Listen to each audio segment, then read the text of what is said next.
Okay, so now we're ready to move into this guy over here, which is the crazy version. So what's different about this is it takes these pieces and makes a circle over here that doesn't move. And because it doesn't move, you can see that it causes a lot of craziness with the scramble and with the solve as well. We have still maintained our dyno moves over here, and we've maintained our 3x3 moves, but now we have the added issue of more pieces and more of a complexity to the solve. Now, anyone who knows me knows that I love crazy puzzles. I love circle puzzles that move like that. So this was actually something I couldn't resist. And to be honest with you, if it weren't for this puzzle, I probably would not have even gotten this. It's just sort of a similar kind of puzzle as others that I have. So how do we solve this? Well, this in many ways shares structural similarities, obviously, to this cube. So this is, oh, it's a lot smaller than this one, but so this is the crazy 3x3. So this is the 3x3 version. So you can see that really when you reduce it to a 3x3, you have a similar kind of a puzzle. The only difference is that you don't have the corners that are involved in the circle, but you have two parts of the edge and then you have two parts of the center that's involved in it as well. But we're basically going to try to reduce this to this. Now, because you have some complexity here, this also resembles very much the 4x4 version of the circle puzzle, which is the brilliantly made 4x4, and I believe this is the version 2, my favorite of the versions. So there's some similarities there as well.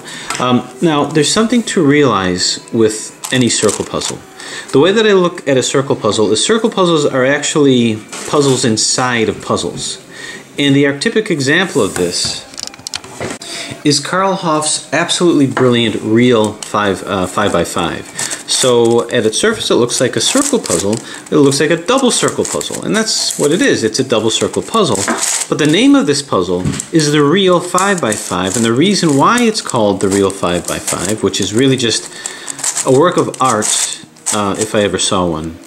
But the reason why it's called that is because this actually has all the other puzzles inside it. It's got a 1x1, which is really this core over here. It's got a 3x3, which is all of these. It's got a 4x4, which is these guys. And it's got a 5x5 in the outer core. Now, it might be hard to exactly demonstrate as to why that is. So basically, when looking at this puzzle, this is actually a combination of a 1x1, where the center of this puzzle isn't really this. This isn't really the center of the puzzle.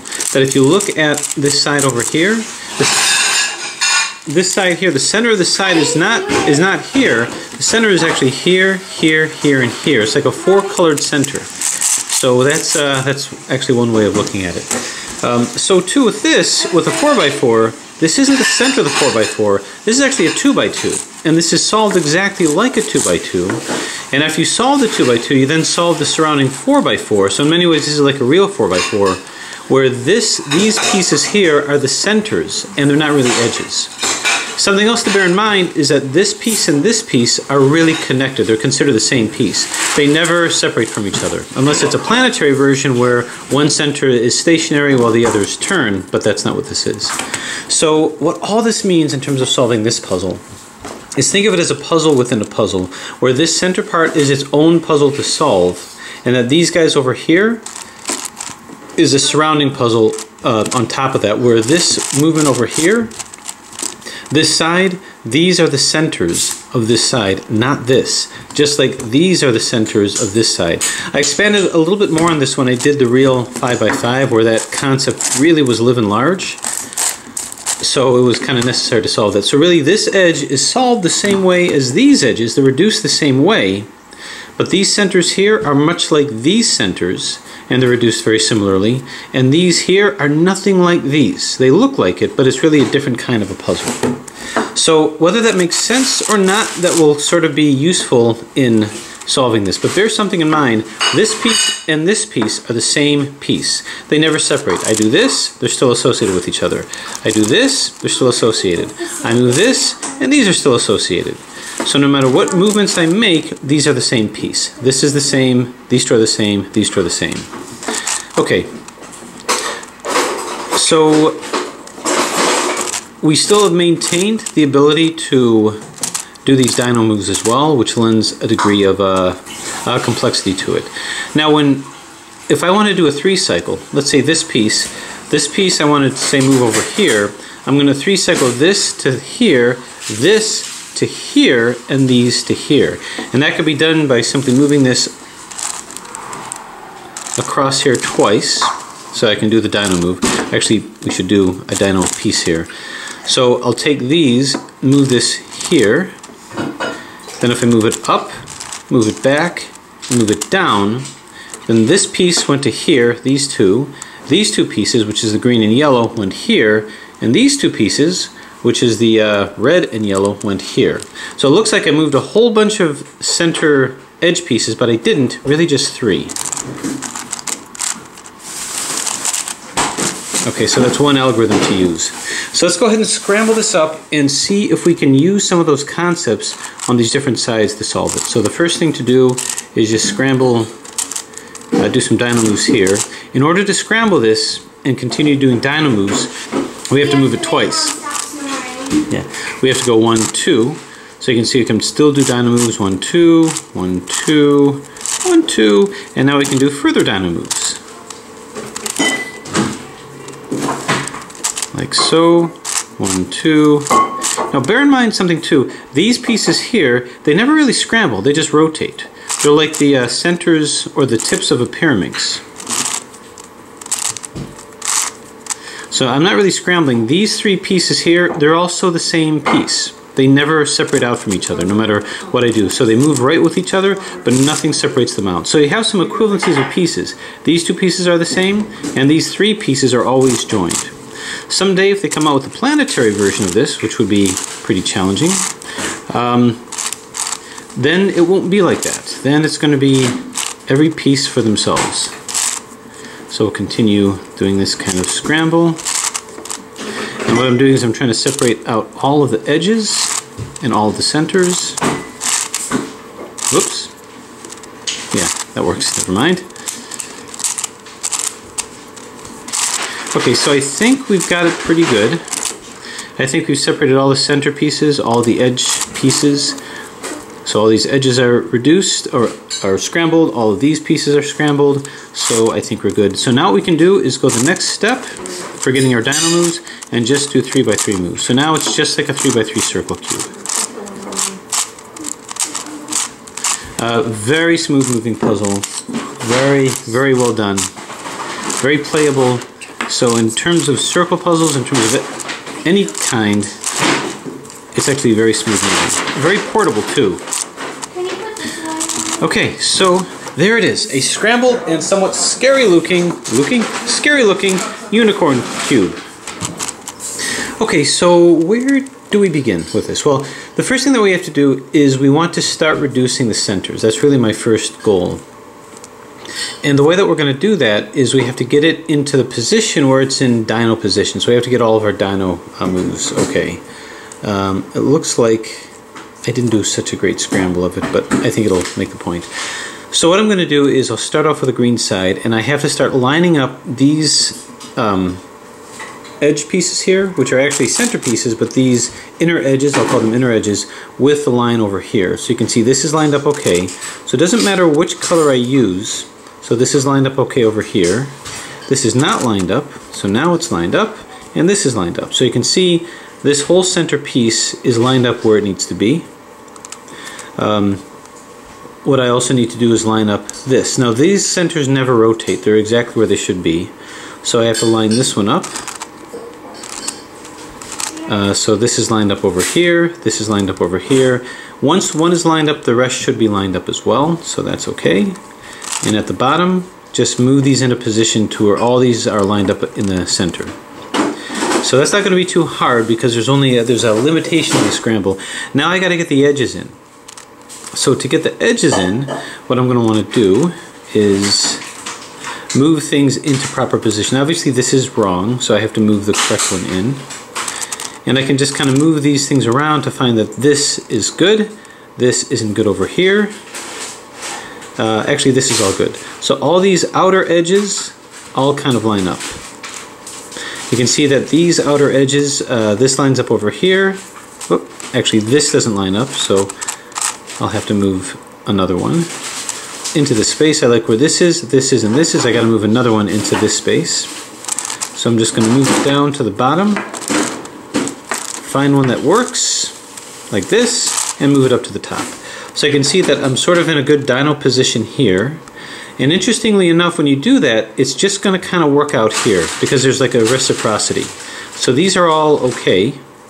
These are all good. Now I have to get the middle ones to line up. This is lined up here. This is lined up. This is lined up. This is lined up. This is not. And if this isn't, neither is this. So I have to put the right one in over here. So this has the small bottom, large top. I have to put large bottom, small top. So I'm just going to move it in like that. I want a large bottom on the, okay. So this, I'm going to put the large bottom here and bring it down. So it's kind of a 3 cycle. So upon doing that, this is good, this is good. So all these are good. So I should be able to even do dyno moves like this. Okay, so that gets that. So really, once you focus on the top and you get the inners in and then you get the outers in, it's just going to kind of line up naturally over here. Put these in. Make sure that these are lined up by taking it from the top. So looking at the top layer, are all these matched up? No, but they will be shortly if I just turn them around enough. Okay, so this is lined up, this is lined up, this is not, and this is not. So I've got 2 that are lined up here. And that's how it always seems to be. So this is good. So these 2 basically have to swap if it's going to work. These 2 have to swap. And actually, as I look at it, this isn't right either. So instead of swapping, I think what I'm going to have to do is I'm going to have to flip these. So the best way to flip them, if I hold it over here, pretend like this is the line and these have to flip. So we're going to go F, R, U, R, I, U, I, F, I. This won't impact anything that you did here, but it will flip what needs to be flipped here. Once that happens, you can see this is lined up and this is lined up. These 2 are not. So we have to swap these 2, and we're going to do that with an adjacent edge swap.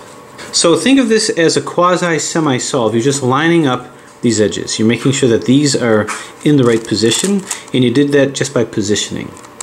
And then you put these in from the top layer, and now with this last layer, get it to where you have 2 that have to be swapped, and do an adjacent edge swap. 2R, U, 2R, U, 2R, 2U, 2R, 2U, 2R, U, 2R, UI, 2R. So now all of these are in, and we should be able to do dyno moves here as well. Okay. So if that wasn't clear, it's really just a matter of, there isn't any extra strategy than what I just showed. It's a matter of just positioning. So you'll eventually get it, but that's kind of a guide. If you have any further questions, I can go through it. Now to put these in, it's really easy because they never really scrambled. These 3 are the same pieces. So I just move it in. It's almost like the tips of a pyramid. Move it in. When I move these in, these will also be automatically in. Put this in, and then put this in. So I didn't have to do the same thing that I did with this, because although they look the same, they're really not.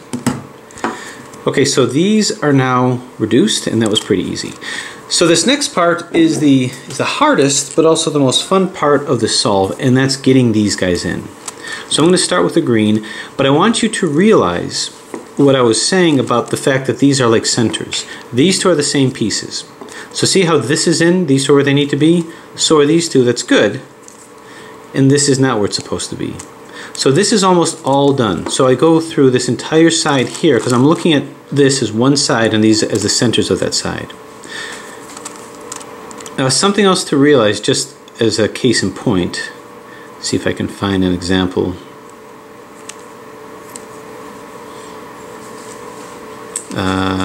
What if I go like this? No. Okay. See this? This isn't right for a couple of reasons, but this and this isn't the same color as here, so that makes it not right. Okay. So this part may be a little easier than you think, but I see this is correct and this is correct. This is correct. This is correct and this is correct. This is not. What I'm looking for is I'm looking for the blue and white. So look for the blue and white. There's actually 2.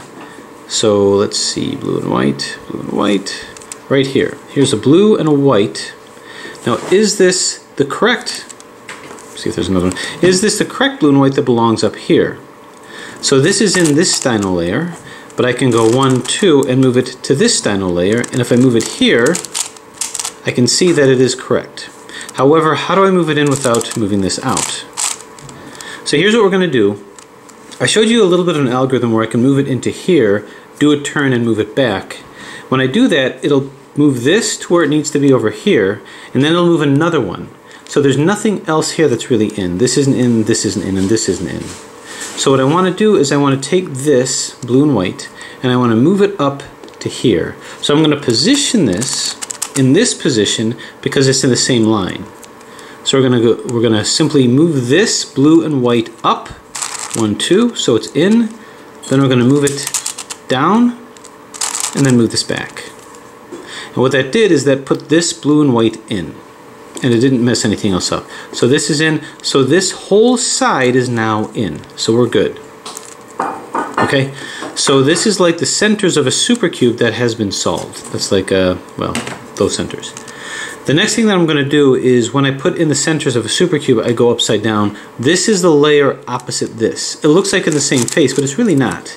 This is one layer, this is the opposite layer. So once you put this in, turn it upside down and let's get this in. So let's move it into where we have some that are already positioned. The ones that have to be moved, we have to make sure they're in a dyno layer. So if I go like this, I don't want to move this in the way that I showed because it's not a dyno layer. This is. But here's something interesting. You're going to be able to find this in much of your, so if it's not a dyno layer, it's not going to be scrambled. So this is in, so that's good. This is not in, this is in, this is not in, and this is in. So you only have to solve for half of them because these are always going to be in because they never scramble. They never scramble because, these never scramble because it's not a dyno layer, so you never scramble them out. So you never took them out of alignment, these. It's only the dyno layers that got scrambled. So what I'm looking for here is green and white. So let's look for green and white somewhere around here. Right over here, green and white. So let's find the dyno layer that it can communicate with, and it's this one. We can see that this is out, and this is out. So we don't care what else we put out. So I'm going to take this, I'm going to line it up so it can come into this layer. And then I'm going to line this layer up so that it can line up with, so it can join it. So this layer is going to join up to here. So I'm going to go 1, 2, so you can see these are in, move it back, and I'll move it back down. And then this I'll move back because I moved it initially. So now this is in and this is in. White and blue we knew was going to be in. Now I have to do the blue and yellow. Now what I want to do is take this blue and yellow and I want to put it over here.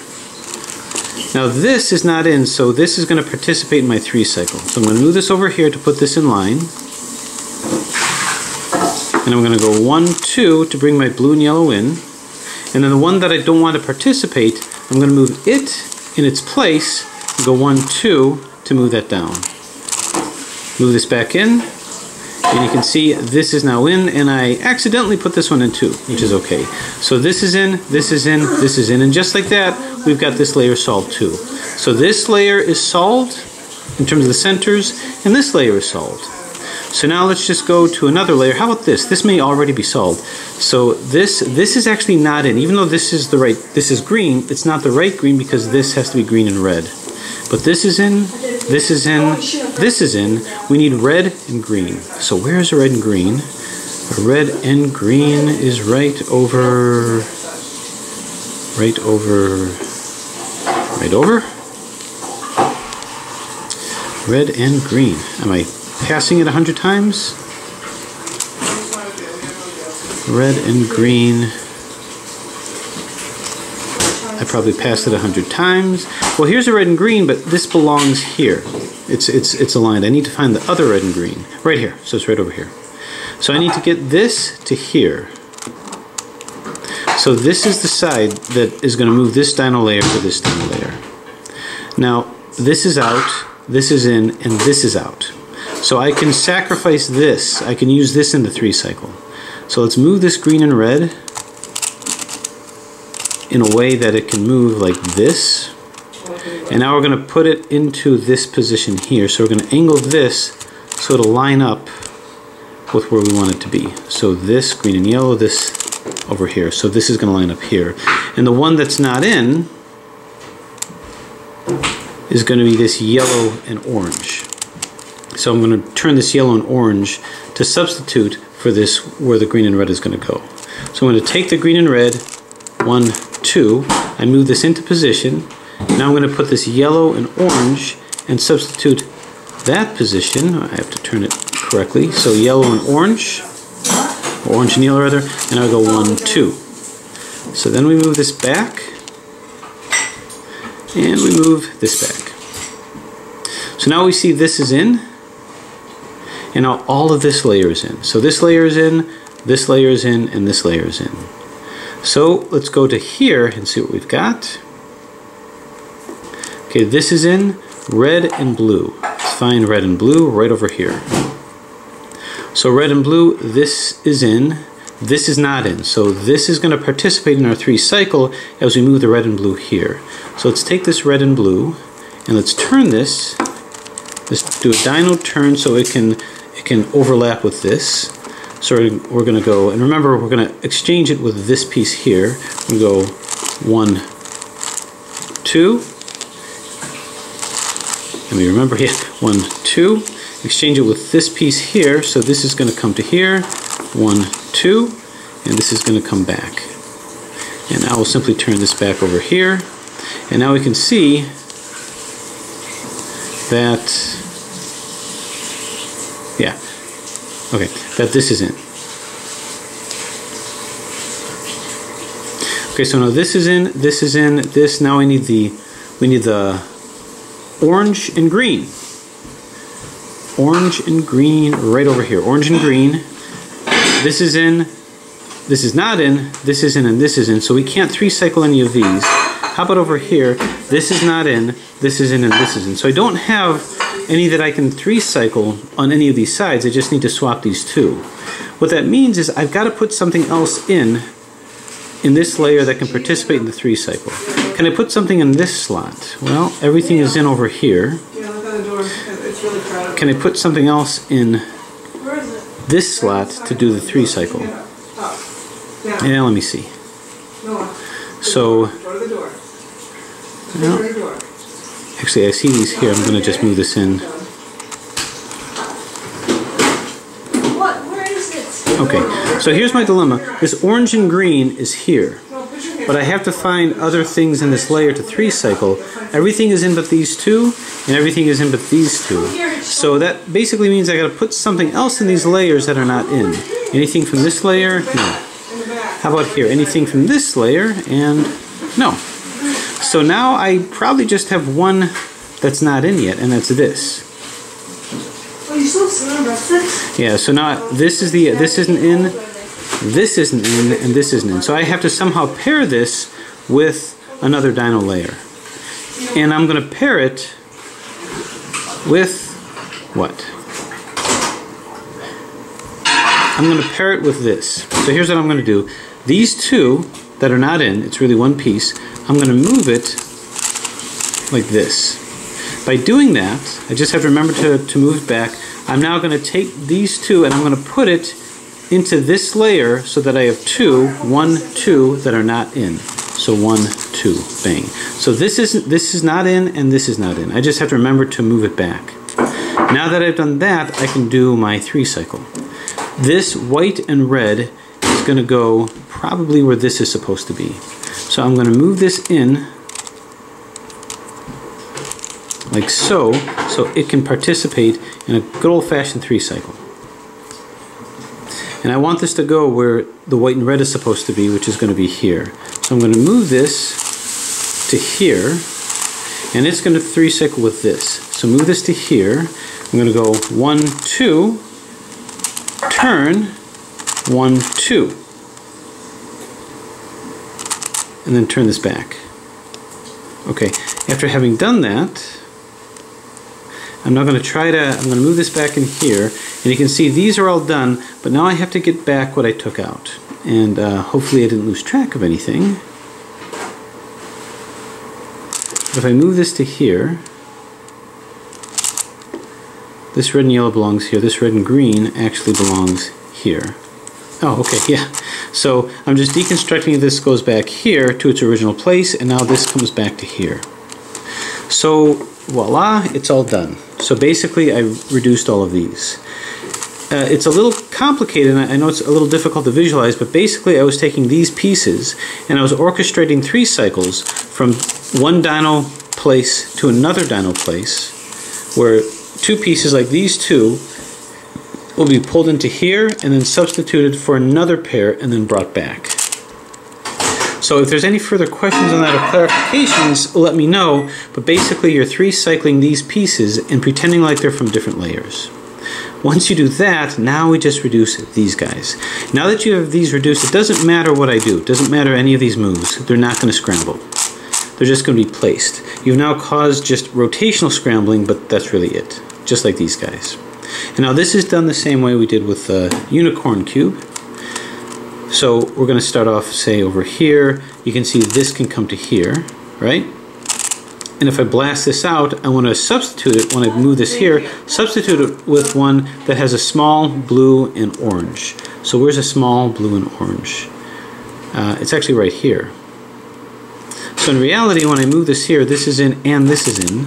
So let me do it from this perspective, right over here. Well, yeah, so these 2 will be in. Okay, let's do it from this perspective. This will come to here. I need to find the green and orange to move into here. So where's the green and orange? Now, I'll tell you that you don't have to worry about the dyno situation of any of these other sides, just this. That's all you need to worry about, because you're going to be repositioning some things. So green and orange, find the green and orange right over here. So I'm just going to move it next to it. Again, I'm not worried about the dyno position or even the relative positions of these guys. They've been reduced. So I'm going to move this in like so. Now I'm going to substitute it with this one because it has the green and orange to move this one back in. So I'm going to move this in, take it down, and I have to move it in the same configuration where the large end is over here. So I'm going to move here because the large end is over here, the large end of this edge, and then move it back up. Once I do that, I dyno it back. If I can, and I should be able to, yes I should, and boom. So now this is in. So I moved a couple in, this is in, and now I'm ready to do this guy. So let's find the red and yellow. Right over here. Red and yellow. So move it in, take it out, substitute it with this, move it back, and move this back. So now this is in. Don't worry about any of these. If it makes you feel better, you can move them back in, but you've not scrambled them. So we keep reducing them in exactly the same way, but you're not going to take out or destroy anything that you did before. You're not going to affect these, nor are you going to affect these. You're just going to shuttle them around. So we're still doing this dyno part. This is good, this is good, this is good. We need to get something else into here. So let's I guess move this guy in. So let's move him down. Turn, turn. Move this in its place. I'm just moving another one in that hasn't been done yet. Okay, so let's find the white and green, the small white and green, and that is right over here, small white and green. So we're going to move this to the bottom, kind of get it out of the way, and I just want to move this into this spot. So I'm going to move this down here. Now I don't want to move it in like this because you're going to see it's upside down. So instead, I'm going to substitute it like this so it's in the same direction, then move it up. And now what's going to happen is this will come into here, but I have to now replace it with something that has a green and yellow on this small side. So green and yellow. Well, it's actually over here. So this is a little bit of a dilemma because this belongs here and this belongs here. So I can't substitute it for the green and yellow. I'll just put this in and move another one that's not reduced yet, which is this. So let's move this down here and just substitute it with any old one that's not reduced yet, and then move it back. Okay, now that I've done that, I can move this to here, and I have to find the yellow and orange, small one, which is right not over here.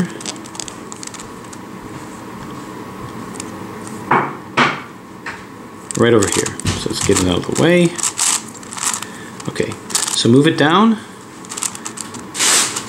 double turn, substitute it with this one, move it back up, turn it back. So now this is in, so you're doing 2 at a time. So now we're looking for the blue, blue and white,